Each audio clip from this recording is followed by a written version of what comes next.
Buenas tardes. Es para nosotros un placer presentar a la profesora Claudia Uribe a este primer Congreso Internacional de Sostenibilidad y Cambio Climático. Le agradecemos que se haya prestado a hacer esta conferencia plenaria del Simposio sobre Educación en Sostenibilidad y Cambio Climático. Bienvenida, Claudia. Muchas gracias, Susana. Encantada de acompañarlos. Muy bien, pues para que puedan conocerte los participantes, me voy a permitir leer una breve biografía y así podrán seguramente seguir mejor tu trayectoria. Claudia Uribe es profesora distinguida de Educación de la Facultad de Excelencia del Tecnológico de Monterrey. Tiene una larga trayectoria en trabajo en sector educativo en América Latina, donde por más de 35 años ha colaborado con instancias públicas nacionales e internacionales de múltiples países de la región. Destaca su reciente labor como directora regional para América Latina y el Caribe de la UNESCO y representante de la UNESCO en Chile, desde donde impulsó el avance de los países de la región hacia las metas de los Objetivos de Desarrollo Sostenible de la Agenda 2030 de las Naciones Unidas, particularmente el ODS 4 referente a educación. Previamente fue especialista líder en el Banco Latino Interamericano de Desarrollo por más de 12 años, desde donde impulsó programas y políticas orientadas al mejoramiento educativo en los países de América Latina. Fue directora general del área de calidad educativa en el Ministerio de Educación de Colombia y cuenta con un título de pregrado de antropología de la Universidad de Tulane y con estudios de maestría y doctorado en educación de la Universidad de Harvard. Bienvenida de nuevo, Claudia. Muchísimas gracias por colaborar con nosotros. Bueno, Claudia, abordas un tema que es esencial en este momento para la educación. Y me gustaría que nos comentaras un poco, creo que el tema de la sostenibilidad tiene relación también con la posibilidad de conformar la idea de una utopía, de abordar el presente desde una perspectiva crítica para que alcancemos un futuro mejor. ¿Cómo puede contribuir al desarrollo, la educación para el desarrollo sostenible? Bueno, Susana, esa es una pregunta realmente importante y grande. Yo te diría que no lo abordamos desde una concepción utópica.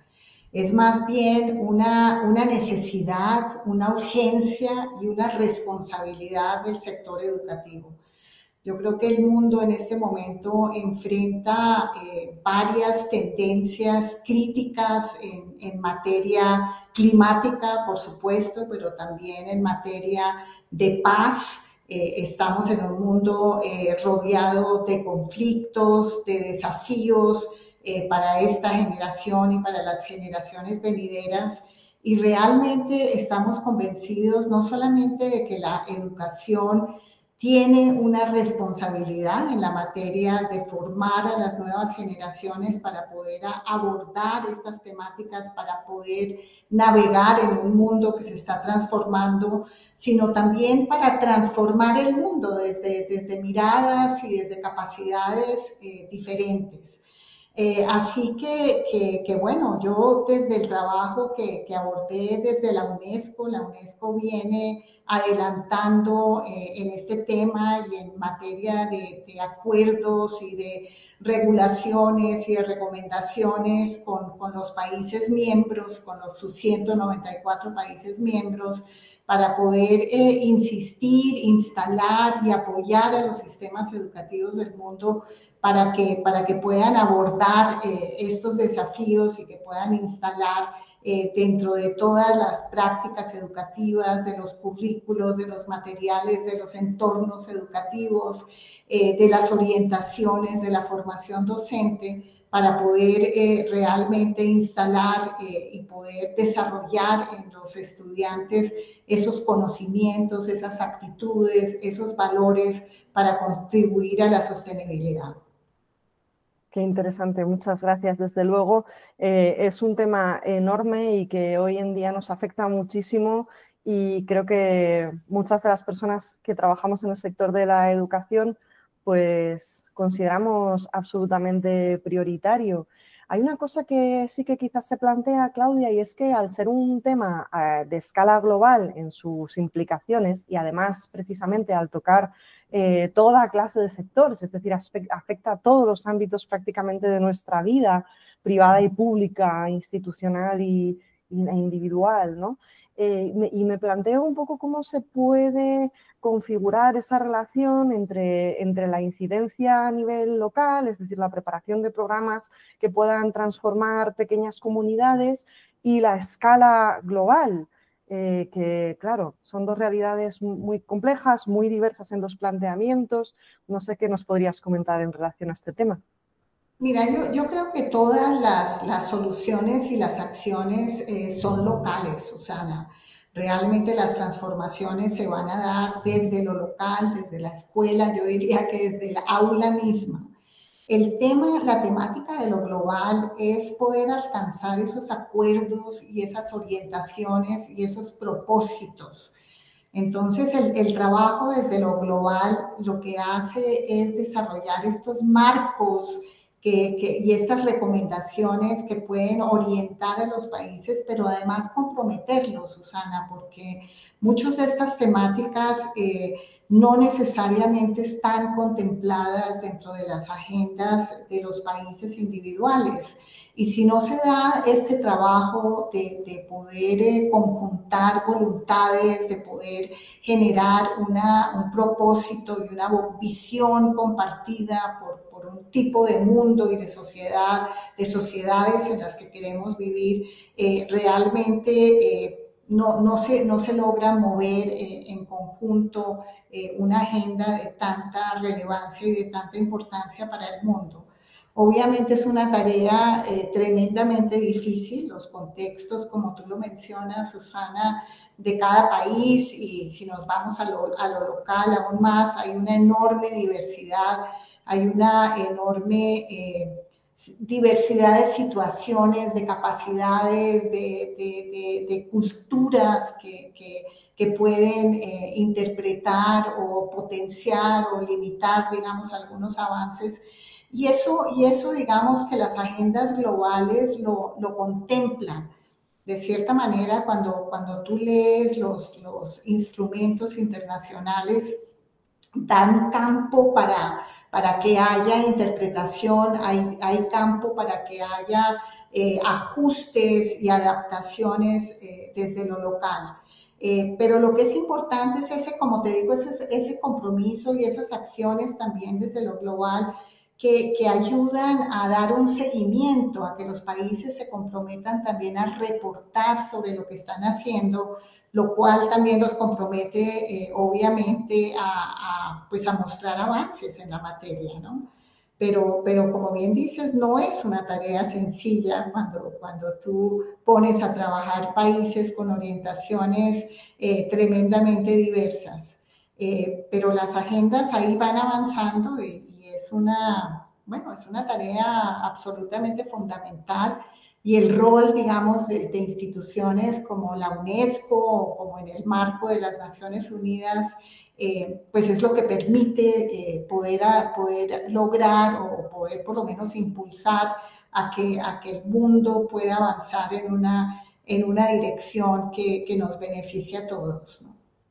Desde luego, hacéis una labor fundamental. Tratamos de colaborar todos en la medida de lo posible, pero vuestro esfuerzo y vuestra ejecución es inmensa. Es verdad que todavía quizás, a pesar de estos esfuerzos, hay una cierta confusión de los términos que se utilizan y un poco del alcance de estos propósitos o de los objetivos específicos que se plantean. Quizás se dé precisamente en la definición de los propios conceptos. A veces se habla de educación para el desarrollo y creo que se puede confundir con la educación ambiental. ¿Es así? Mira, tienes toda la razón, hay bastante, bueno, no sé si confusión, pero interpretación de los conceptos. Cuando hablamos de la educación para el desarrollo sostenible, realmente la esencia de la educación para el desarrollo sostenible viene de un marco de objetivos muy, muy amplio, o sea, viene casi desde cuando se diseña la Agenda Global de Desarrollo Sostenible, la Agenda 2030, en donde se establecen 17 objetivos de desarrollo sostenible, de pobreza, de salud, de eliminación del hambre, de equidad y muchos más. Se entiende que la educación es un objetivo en sí mismo, pero también que la educación es un medio para lograr los demás objetivos. Y ahí, digamos, está esa responsabilidad que se le asigna a la educación de ser ese elemento, ese proceso mediante el cual la humanidad puede avanzar en todos estos objetivos que son los que la humanidad concibió en ese momento como los objetivos que pueden ayudar a darle sostenibilidad al planeta. Entonces, el concepto de educación para el desarrollo sostenible es un concepto amplísimo, es un concepto de cómo educamos para eliminar la pobreza, cómo educamos para mejorar la salud, cómo educamos para mejorar la equidad de género, para dar las oportunidades, para que para que nuestras ciudades sean vivibles, para sostener el medio ambiente, por supuesto, que es un tema absolutamente fundamental. Ahora, en el desarrollo de la agenda y de cómo se ha venido entendiendo, el tema de la educación ambiental se ha confundido o se ha equiparado, digamos, al tema de educación para el desarrollo sostenible, pero realmente, pues a mi juicio, la educación para el desarrollo sostenible no es únicamente la educación ambiental, ¿no? Y creo que dentro de los instrumentos internacionales tampoco se ha ayudado a clarificar del todo, ¿no? Ha habido como esa confusión en que educación para el desarrollo sostenible en algunos documentos es este marco amplio, paraguas, de muchos otros conceptos, y en otros instrumentos se habla de la educación para el desarrollo sostenible como aquella que trabaja con temas ambientales, del cambio climático, etcétera. De todas maneras, dentro de la UNESCO acaba de actualizar una recomendación muy importante, que fue una recomendación que se elaboró en 1974, que tuvo más énfasis los temas de paz, de comprensión internacional, de convivencia, y en la actualización que se le hace a esa recomendación en el 2023 se incluyen también los conceptos de educación para la ciudadanía global y para el desarrollo sostenible de una manera más amplia. Creo que dentro de esas recomendaciones se desglosa un poco todos los conceptos que tiene que contener el tema de la educación para el desarrollo sostenible.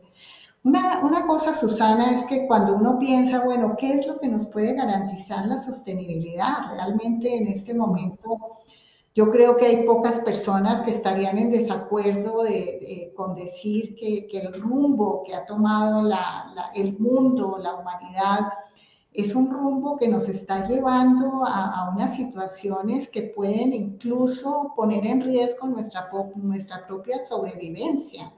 Lo estamos viendo ciertamente desde la mirada ambiental, o sea, los temas ambientales.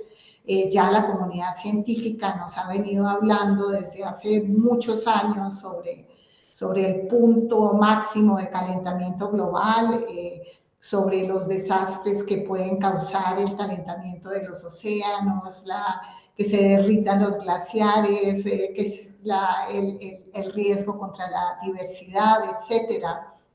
Pero también, Susana, los riesgos sociales. ¿Qué nos está pasando en este momento con la polarización, con el crecimiento de los conflictos? ¿Cuántas vidas nos están perdiendo en ese proceso?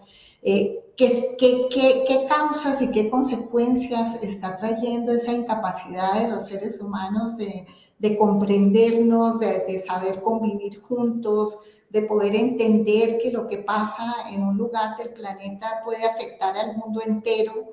Eso lo vimos con la epidemia, con la pandemia del COVID, y eso lo estamos viendo desde muchas otras dimensiones. Entonces, el concepto de sostenibilidad realmente aborda muchísimos aspectos en los que la tarea de la educación realmente es, pues, cómo podemos formar, insisto, unas generaciones que puedan tener esa conciencia que puedan ayudar a transformar el curso que lleva el mundo y que por supuestamente hay que hacerlo desde múltiples ejes e instancias que están afectando pues nuestra vida y la vida futura de las futuras generaciones, ¿no? Ujú. Bueno, tu optimismo y tu entusiasmo son muy alentadores, Claudia, y muy necesarios para que todos podamos seguir avanzando. Bueno, te quería preguntar también precisamente sobre este documento que se ha publicado recientemente, al que acabas de aludir, la Recomendación sobre Educación para la Paz, los Derechos Humanos y el Desarrollo Sostenible de la UNESCO, tal como se ha titulado en su forma abreviada. Pero quería preguntarte también ¿hasta qué punto son documentos estos que tienen un calado, que se leen, que se conocen, por parte ya no genéricamente, que supongo que es muy complicado, evidentemente, que quien no está en estos temas quizás lo haya podido conocer, pero sí por parte de la propia comunidad educativa, si se atiende en lo específico a estas publicaciones, si se incorporan en los programas educativos, en fin, si se hace un trabajo de sensibilización a través de estos documentos. Mira, yo quiero decirte primero que por qué es tan importante esta última revisión de esta recomendación y Uh -huh. después voy a abordar los puntos específicos que me estás diciendo. Mira, desde que se fundó las Naciones Unidas en los años 40, muy poco después, que se fundó después de la Segunda Guerra Mundial y donde parte de la fundación misma de la UNESCO, en su preámbulo de su constitución, se establece como, no sé, para quienes no conocen ese preámbulo, que incluye una cita que dice, puesto que las guerras nacen en las mentes de los hombres, hoy en día hombres y mujeres, es en la mente de los hombres y de las mujeres en donde deben erigirse los baluartes de la paz, ¿no? Desde ahí viene esa concepción de que es ahí, ¿no? De que esa es nuestra concepción en lo fundamental de cómo pensamos y cómo vivimos y cómo concebimos que está la solución de los problemas que nos aquejan. Fíjate que después de la fundación de la UNESCO, durante aproximadamente 20 años por allá, se intentó desarrollar una recomendación, una convención que pudiera trabajar sobre los temas de la paz en el mundo y de cómo la educación debiera ser un medio para desarrollar la paz. Uh -huh. En esa época, en 20 años, no se pudo avanzar sino en temas muy escasos y muy puntuales por toda la división que había en ese momento en el mundo, ¿no? Estábamos en todo el proceso de la descolonización, en donde los países que habían sido colonias de otros países, pues tenían una perspectiva sobre el mundo muy distinta, había mucha dificultad en que se pudieran encontrar puntos de acuerdo entre distintos grupos de países. Y después, y en 1960 no se logró tener mucho avance y no fue sino hasta 1974, mira tú, casi 30 años después, en que se logró tener esta primera recomendación de la UNESCO en esta materia. Y después pasaron 50 años, Susana, y esa recomendación del 74 pues tuvo también muchos países que discreparon y que no se sumaron a esa recomendación. Entonces, fueron 50 años después de esa recomendación en donde hay una discusión global, en donde se suman los 194 países miembros de la UNESCO para poder llegar a una recomendación como la que se aprobó en el 2023, con una mirada amplia, con una mirada hacia la paz, hacia el humanismo, hacia la sostenibilidad, que no se había logrado, que no se había logrado antes. Entonces es ya de por sí un enorme avance y una materia, como dices tú, de optimismo, aunque yo te confieso que yo paso de un optimismo profundo a un pesimismo profundo también, cuando uno lee las noticias y los retrocesos que se están viendo. Pero no obstante, eso quiere decir que hay todo este grupo de países que son la gran mayoría de los países que firmaron un compromiso, que van a estar, que tienen que estar reportando sobre sus avances en la materia, bueno, que están comprometidos a hacerlo. En realidad las recomendaciones no son instrumentos vinculantes para los países, pero por lo menos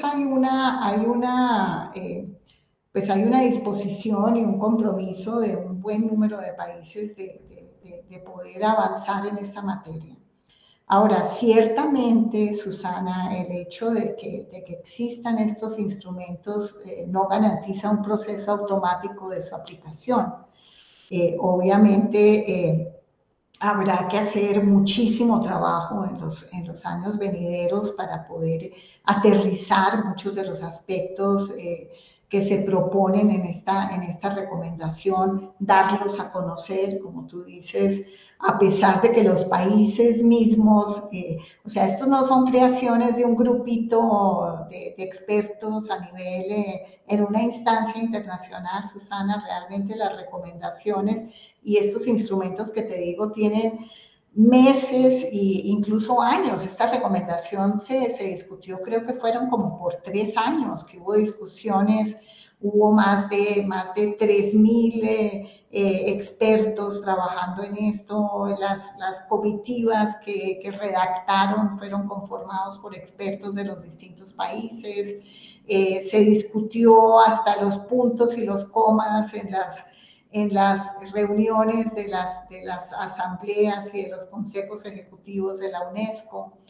Entonces es una creación pues que contiene las distintas perspectivas y prioridades de los países, ¿no?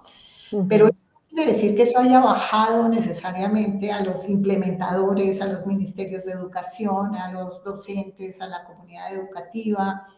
Y creo que ahí hay una tarea enorme por hacer. Hay países que son más proactivos, ciertamente desde los organismos internacionales y sobre todo desde la UNESCO esto se está impulsando, se está discutiendo, se está compartiendo, se Desde está luego. a muchísimas lenguas Ujú. y, y bueno, pues vamos a Creo ver. Sí, disculpa. Creo, Claudia, que es fundamental también concienciar también en la complejidad que tienen estos procesos, en la complejidad en que tienen estas reuniones, en los tiempos dilatadísimos que hacen falta muchas veces hasta que se puede alcanzar un documento, ¿no? En este sentido, quería preguntarte también, creo que hay siempre un interés en el poder medir los resultados de los esfuerzos invertidos, ¿no? Sin embargo, creo que cabe admitir también que hay veces que las mediciones no son sencillas ni se producen en tiempos suficientemente breves como para que podamos tener una noción de ellas. No sé si brevemente nos puedes describir un poco la dificultad que implica esta cuestión. Mira, este tema del desarrollo sostenible ha sido particularmente difícil llegar a un acuerdo sobre cuáles serían los indicadores para ver qué tanto estamos progresando en esa materia. Y Ujú. justamente por lo que discutíamos antes, Susana, de la complejidad y la amplitud del concepto mismo. Hay una comisión que está trabajando justamente en poder encontrar y acordar indicadores, porque el tema no es que no se les ocurran indicadores, sino cómo se llega a acuerdos, ¿no? A que todos los países puedan decir, bueno, sí, es esto lo que queremos medir. Entonces se está trabajando en eso. La recomendación de la que hablábamos hace un momento contempla y tiene una serie de recomendaciones también para el tema de evaluación de este tema. Así que, bueno, yo creo que hay mucho trabajo por hacer y es un desafío, ¿no? Y yo creo que, como dices tú, es Seguro. fundamental porque si no, no sabemos realmente si estamos avanzando o no. Sí que percibimos desde los centros de educación, al menos desde las universidades, que es el contexto que yo mejor conozco, pero en concreto en la formación del profesorado, es decir, también en contacto con los futuros profesores, que hay más compromiso y más conciencia, es decir, hay más interés en la educación por el desarrollo sostenible. No sé cuál es tu percepción, Claudia. Mira, yo creo que sí, yo creo que hay muchísimo interés y yo creo que la Agenda 2030 además ha calado muchísimo en muchos ámbitos, ¿no? En el ámbito académico, en el ámbito organizacional, de organizaciones civiles, de gobiernos. Entonces hay mucho compromiso, hay mucho interés. Yo creo muchos de los factores que se quisiera abordar a través del desarrollo de la educación para el desarrollo sostenible son complejos. Yo no creo que todos los profesores se sientan preparados para abordar todos los temas que esto pueda implicar. Pero yo creo que definitivamente hay una tarea enorme que hacer en materia de acompañar a los profesores a poder abordar los temas y por parte de los sistemas educativos de avanzar en incorporar esto en sus planes de estudio, en sus materiales educativos, en sus procesos de evaluación, como lo discutíamos hace un momento. Pero el interés yo creo que no sería lo que me preocupa en este momento, es más bien cómo establecemos las capacidades y las posibilidades para poder hacerlo bien. Pues Claudia, son cuestiones interesantísimas. Desde luego es un tema en el que podríamos detenernos muchísimo tiempo y sin embargo no queremos robarte tu tiempo ni detener tus quehaceres. Así que queremos agradecerte tu participación y que nos hayas ilustrado con estos temas tan interesantes. Procuraremos trabajar para que puedan hacerse realidad, porque creo que todos efectivamente estamos o deberíamos de estar de acuerdo en que es necesaria la consecución de un mundo mejor y seguro que podremos avanzar gracias a tantos esfuerzos. Muchísimas gracias por tu participación. Muchas gracias, Susana, y por la oportunidad para hablar de este tema que nos apasiona y nos preocupa tanto. Muchas gracias. Bueno, gracias.